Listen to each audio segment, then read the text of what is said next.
Hi friends, வணக்கம். Welcome to jobs campus channel. இன்னைக்கு நம்ம என்ன ஜாப் பத்தி பார்க்க போறோம் அப்படின்றதுக்கு முன்னாடி எப்பவுமே சொல்ற மாதிரி தான் நம்ம சேனலுக்கு யாரெல்லாம் சப்ஸ்கிரைப் பண்ணலையோ சப்ஸ்கிரைப் பண்ணிக்கோங்க. கூடவே ஒரு நோட்டிஃபிகேஷன் பெல் வரும், அதையும் கிளிக் பண்ணிக்கோங்க. அது மட்டும் இல்ல வாட்ஸ்அப், டெலிகிராம், அப்புறம் ஃபேஸ்புக் பேஜ்ல யாரெல்லாம் ஃபாலோ பண்ணாம இருக்காங்களோ ஃபாலோ பண்ணுங்க. ஏன்னா நான் ஒரு நாளைக்கு நிறைய நோட்டிஃபிகேஷன்ஸ் உங்களுக்கு மத்த யூடியூப்ல வந்து பாத்தீங்கன்னா ஒரு நாளைக்கு ஒரு ஜாப் தான் போடுறேன். பட் நான் வந்து மத்த அதாவது வாட்ஸ்அப், டெலிகிராம்லாம் பாத்தீங்கன்னா நிறைய ஜாப்க்கான நோட்டிஃபிகேஷன்ஸ் போடுறேன்.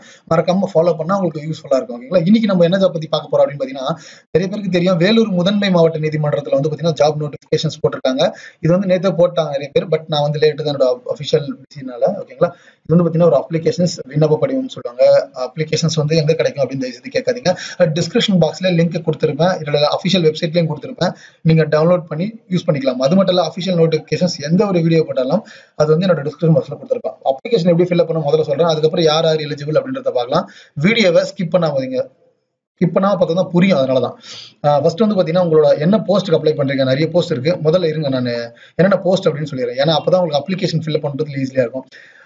ஒரு சின்ன ரெக்வஸ்ட், தயவு செய்து யாரும் வந்து கஜெட் ஆஃபீஸர் கிட்ட சைன் அட்டஸ்டட் வாங்கணுமான்னு கேட்காதீங்க. செல்ஃப் அட்டஸ்டட் தான். உங்க அட்டஸ்டட் இருந்தாலே போதும். அது மட்டும் இல்ல தபால் மூலியமா அனுப்பிச்சாலும் போதும் அப்படின்னு சொல்லியிருக்காங்க. ஓகேங்களா? அது மட்டும் இல்ல நீங்க செலக்ட் ஆயிட்டீங்களா இல்லையா அப்படின்றது எல்லாமே வந்து பாத்தீங்கன்னா அபிஷியல் வெப்சைட்ல தான் அனௌன்ஸ் பண்ணுவேன் அப்படின்னு சொல்லியிருக்காங்க. ஓகேங்களா? அதுக்கப்புறம் தான் உங்களை வந்து எழுத்து தேர்வு தேர்ச்சிக்கு கூப்பிடுவாங்க. அதுக்கப்புறம் டைரக்ட் இன்டர்வியூக்கும் கூப்பிடுவேன் அப்படின்னு சொல்லியிருக்காங்க. வயது வந்து பாத்தீங்கன்னா 18 வயசு இருக்கணும் கன்ஃபார்ம். ஸ்டார்டிங் வந்து 18 வயசு கம்ப்ளீட் ஆயிருக்கும் உங்களுக்கு. 18 வயசு நடந்துட்டு இருக்கு அப்படின்றவங்களாம் கிடையாது. 18 வயசு எலிஜிபிள் இருந்தா மட்டும் தான் நீங்க அப்ளை பண்ண முடியும். எஸ்சி, எஸ்டிஏ, எஸ்சிஏ, அதுக்கப்புறம் வந்து பாத்தீங்கன்னா விடோ, ஆதரவற்ற விதவைகள், எந்த மதத்தை சேர்ந்தாலும் சரி இவங்கலாம் வந்து பாத்தீங்கன்னா 18ல இருந்து 35 இருக்கலாம். பிசி, எம்பிசி, அதுக்கப்புறம் வந்து பாத்தீங்கன்னா பிசிஎம் இவங்களாம் வந்து பாத்தீங்கன்னா 18ல இருந்து 32. இவங்களை தவிர மத்த எல்லாமே வந்து பாத்தீங்கன்னா 18ல இருந்து 30 வரைக்கும் இருக்கணும் அப்படின்னு சொல்லியிருக்காங்க. ஓகேங்களா? ஃபர்ஸ்ட் வந்து பதவியின் பெயர் என்னன்னு பார்க்கலாம். ஃபர்ஸ்ட் போஸ்ட் வந்து பாத்தீங்கன்னா மொத்தம் 72 வேகன்சி இருக்கு. ஓகேங்களா? இது வந்து பாத்தீங்கன்னா தற்காலிகம் டெம்பரரி போஸ்ட் தான். இந்த ஸ்டெனோ போஸ்ட் சுருக்கெழுத்து தட்டச்சியர் நிலை அப்படின்ற மாதிரி இது வந்து டெம்பரரி போஸ்ட் தான். இது வந்து பாத்தீங்கன்னா 7 வேகன்சி இருக்கு. சம்பளம் வந்து பாத்தீங்கன்னா 20,600 ரூபாயில இருந்து 65,000 ரூபாய் வரைக்கும் 65,500 ரூபாய் வரைக்கும் கிடைக்கும். இதுக்கு வந்து நீங்க பாத்தீங்கன்னா 10th பாஸ் பண்ணியிருந்தாலே போதும். பட் அவங்க 2-3 கண்டிஷன் ஷார்ட் ஹேண்ட் தெரிஞ்சிருக்கணும். ஷார்ட் ஹேண்ட் ஏன் தெரிஞ்சிருக்கணும் அப்படின்னு சொன்னா நீங்க பண்றதே ஜாப் வந்து பாத்தீங்கன்னா ஸ்டெனோ ஜாப் தான். ஓகேங்களா? ஒரு ஆஃபீஸருக்கு நீங்க ஸ்டெனோ மாதிரி டிக்டேஷன்லாம் கொடுப்பாங்க. சம்டைம் டைப் பண்றதுல இருக்கும். அதனால டைப்பிங்கும் ஷார்ட் ஹேண்ட் ரெண்டுமே தெரிஞ்சிருக்கும். அதுலயும் பாத்தீங்கன்னா நீங்க தமிழ் மற்றும் ஆங்கிலம் அதாவது தமிழ்ல இங்கிலீஷ்ல நீங்க வந்து ஹையர் தேர்ச்சி பெற்றிருக்க வேண்டும் கொடுத்திருக்காங்க. அப்படி இல்ல நான் வந்து தமிழ்ல வந்து ஹையர் முடிச்சிருக்கேன், இங்கிலீஷ்ல வந்து லோயர் முடிச்சிருக்கனாலும் அப்ளை பண்ணலாம். இல்ல நான் இங்கிலீஷ்ல ஹையர் முடிச்சிருக்கேன், தமிழ்ல வந்து நான் லோயர் முடிச்சிருக்கேன் அப்ளை பண்ணலாம். பட் ரெண்டுமே தெரிஞ்சிருக்கணும். ரெண்டுத்துல எதனா ஒன்னு ஹையர் முடிச்சிருக்கணும் அப்படின்னு சொல்லிருக்காங்க. அது மட்டும் இல்ல நீங்க நிறைய பேர் கேட்டிருப்பீங்க இன சூழ்ச்சினா அதோட எண் எங்க கிடைக்கும் அப்படின்னு சொல்லிருப்பீங்க. அதோட எண்ணை அவங்களே கொடுத்துட்டாங்க. இன சூழ்ச்சி முறை எண்ணிக்கை அப்படின்னு கொடுத்தாங்க. 7 வேகன்சில என்னென்ன 7 வேகன்சிக்கு என்னென்ன அதாவது கொடுத்துட்டாங்க அவங்களே இன சூழ்ச்சி முறை அப்படின்னு சொல்லி அவங்களே அதோட நம்பர்ஸும் கொடுத்துட்டாங்க. ஒண்ணு எண்ணிக்கை எத்தனை இருக்கு, எவ்வளவு வேகன்சி இருக்கு, கேட்டகரி வைஸ். ஓகேங்களா? பதவியின் பெயர் அடுத்தது வந்து பாத்தீங்கன்னா டைபிஸ்ட், தட்டச்சியர்னுவாங்க. முற்றிலும் தற்காலிகம் அப்படின்ட்டாங்க. அப்படின்னா கிளியரா சொல்லிட்டாங்க டெம்பரரி தான். முற்றிலும் தற்காலிகம் அப்படின்ட்டாங்க. இதுவும் டெம்பரரி தான். 9 வேகன்சி இருக்கு. 15,500 ரூபாயில இருந்து 62,000 வரைக்கும் கிடைக்கும். 10th பாஸ் பண்ணிருக்கணும். சேம் தாங்க நான் ஆல்ரெடி சொன்னோம் பாத்தீங்களா? அதே மாதிரிதான் டைப்பிங்.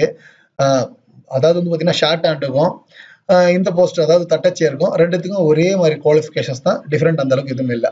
இதுலயும் இன சூழ்ச்சி முறை கொடுத்துட்டாங்க. எவ்வளவு வேகன்சி இருக்கு, என்னென்ன கேட்டகரிக்கு அப்படின்றதையும் கொடுத்துட்டாங்க. ஓகேங்களா? அடுத்தது வந்து பாத்தீங்கன்னா பதவியின் பெயர் சுகாதார பணியாளர் அப்படின்னு. அதாவது வந்து பாத்தீங்கன்னா ஸ்வீப்பர் மாதிரியான ஒரு ஜாப் தான்.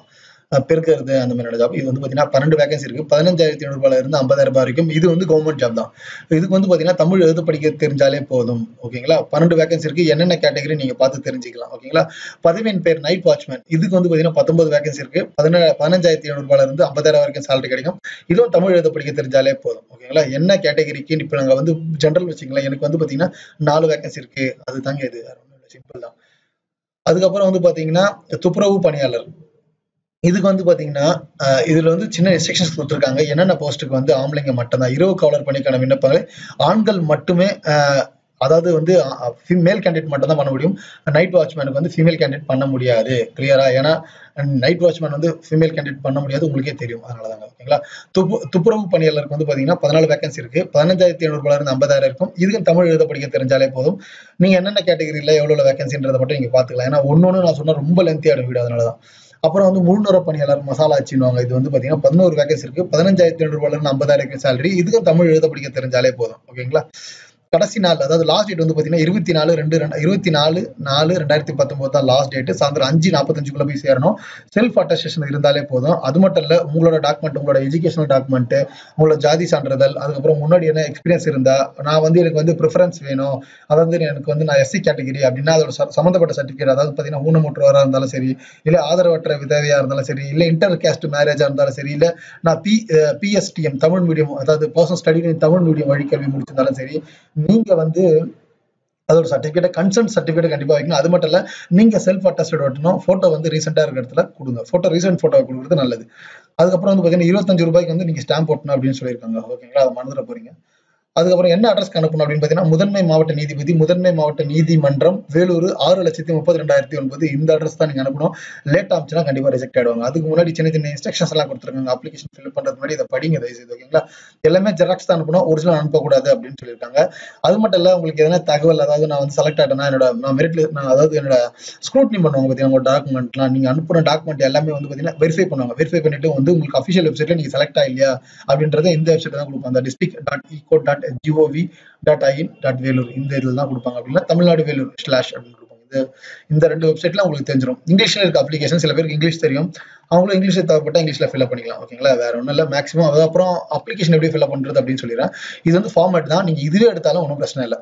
இங்க வந்து பாத்தீங்கன்னா உங்களோட பாஸ்போர்ட் சைஸ், ரீசெண்டா எடுத்த போட்டோ ஓட்டுங்க. உங்களோட அப்ளிகேஷன்ஸ், நீங்க என்ன போஸ்ட், பை சான்ஸ் நீங்க வந்து பாத்தீங்கன்னா கம்ப்யூட்டர் டைபிஸ்ட் அப்ளை பண்றீங்களா, இல்ல ஸ்டெனோகிராஃபர் அப்ளை பண்றீங்களா, இல்ல நான் துப்புரவு பண்ணிடலாம், இல்ல நைட் வாட்ச்மேன் அப்படின்றத ஃபில்அப் பண்ணீங்க.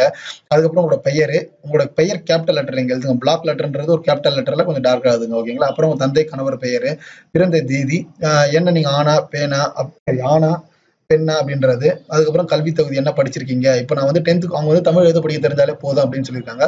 பட் தமிழ் எழுத படிக்க தெரிஞ்சாலே போதும் அப்படின்னு சொல்லியிருக்காங்கன்னா, நீங்க இல்ல நான் மேல படிச்சிருக்கனால அந்த சர்டிஃபிகேட் வைங்க தயவுசெய்து. ஓகேங்களா, அதே மாதிரி தொழில்நுட்ப தொகுதி, அதாவது பாத்தீங்கன்னா டைபிஸ்ட், ஸ்டெனோ அதெல்லாம் முடிச்சா சர்டிஃபிகேட் வைங்க. இனப்பிரிவு, நீங்க வந்து இப்ப நான் வந்து எஸ்சி கேட்டகரின்னு வச்சுங்களேன், உங்களுக்கு சப்பிரிவு அதாவது உட்பிரிவின் நீங்க எஸ்சி கேட்டகரி, ஜாதியில வந்து உட்பிரிவு என்ன சப் கேட்டகரி கொடுத்துருப்பாங்க. அப்படி இல்லைனாலும் நீங்க அதே ஃபில் பண்றது ஒண்ணு இல்லை. தேசிய இனம், மதம், நீங்க மேரிடா அன்மேரிடா அப்படின்றது, அப்புறம் பெர்மனன்ட் அட்ரஸ், முன் அனுபவம் அதாவது எக்ஸ்பீரியன்ஸ் என்ன இருந்தா, அதுக்கப்புறம் உங்களுக்கு வந்து பாத்தீங்கன்னா நான் ஆல்ரெடி சொன்னதான் பிராரிட்டி வேணும், ஆதரவற்ற விதவை, அப்புறம் வந்து பாத்தீங்கன்னா பிடபிள்யூடி கேண்டிடேட்டா இருக்கலாம், இல்ல நான் எக்ஸ் சர்வீஸ் மேன், கலப்பு திருமணம் முடிச்சிருக்கேன், அதுக்கப்புறம் பிஎஸ்டி எம் சர்டிஃபிகேட் இருக்கு எதனா, அதுக்கப்புறம் வந்து பாத்தீங்கன்னா மக்கள் தொகை கணக்கெடுப்பு அமைப்பு இருந்து, அதாவது வந்து பாத்தீங்கன்னா நிறைய இருக்கு.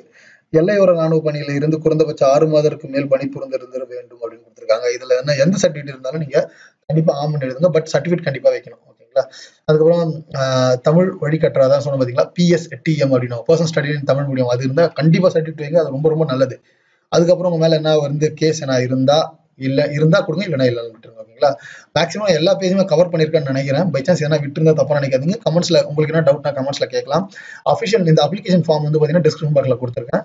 இந்த வீடியோ உங்களுக்கு யூஸ்ஃபுல்லா இருக்குன்னு நினைச்சீங்கன்னா கண்டிப்பா லைக்ஸ் பண்ணுங்க. மறக்காம என்னோட சேனலுக்கு சப்ஸ்கிரைப் பண்ணுங்க. இதோட ஒரு பெட்டரான ஜாப்ல நெக்ஸ்ட் வீடியோல மீட் பண்ணலாம்.